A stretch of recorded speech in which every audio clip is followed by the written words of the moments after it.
Ah, I see you colonists have no place to go. Well, luckily for you, Maryland is the best place for you. And here's some reasons why you should join the colony of Maryland. Hello, fellow colonists. Our colony in Maryland was founded by the wonderful Cecil Calvert in 1632, the second Lord of Baltimore. We're established specifically for religious refuge. We also accept Catholics.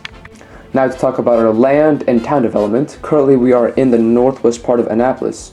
As you can see, our fertile land rises into the hills beyond these trees of the Piedmont Plateau. Then on into the northern part reaches of the Blue Ridge Mountains. The Maryland Tolerance Act was passed in 1649, which guaranteed religious tolerance to settlers, as long as it was in the sect of Christianity.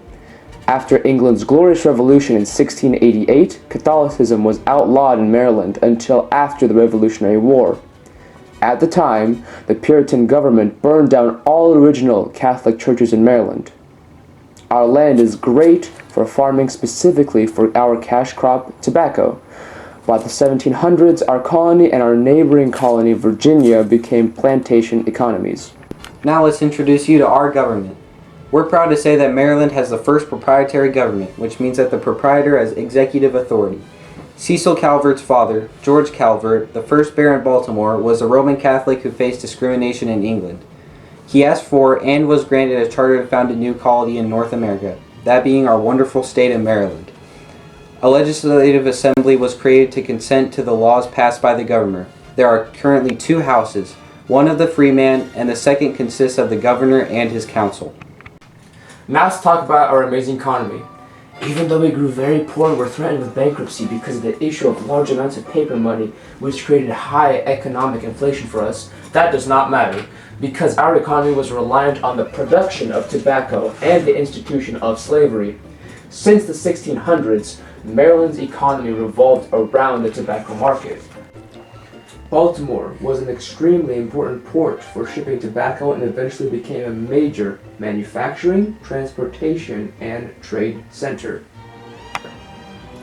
The transition to a slave economy was the start of a greater social stratification in the colony. Able to increase farm productivity due to increasing scale of labor, Marylanders grew wealthier. The problem, and what also makes our beautiful colony unique, is that Maryland's experiment in religious freedom had sadly failed. An undercurrent within this unrest against the Calvert's regime of religious toleration was a conflict between the Protestant majority and their Catholic proprietors over the nature of religious freedom. But that's all okay, because you know what that means. Again, we accept Catholics. Now, to talk about our social parts of our great, amazing colony, Maryland, which you should join. Colonial family life in Maryland was based on hard work, which means we are very efficient in farm work. Although with limited medical care, families did suffer from numerous deaths, such as 3 in 10 children died before their first birthday. Parents also had high death rates in both illnesses and diseases from childbirth itself. But besides that, the result of high mortality rate in Maryland was that families were large. So our average was being 6 or more children. Many men in Maryland were farmers and mostly planted tobacco, with some others planting corn, indigo plants, and rice.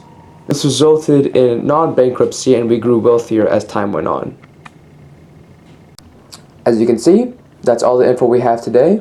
I hope you see our worth as a colony. I hope you colonists join ours and no one else's, because we are the best colony, Maryland. Now call 1-800-MARY-LAN, and that is Mary, M-A-R-Y-L-A-N. We can give you more information about our colony today. Thank you. Goodbye.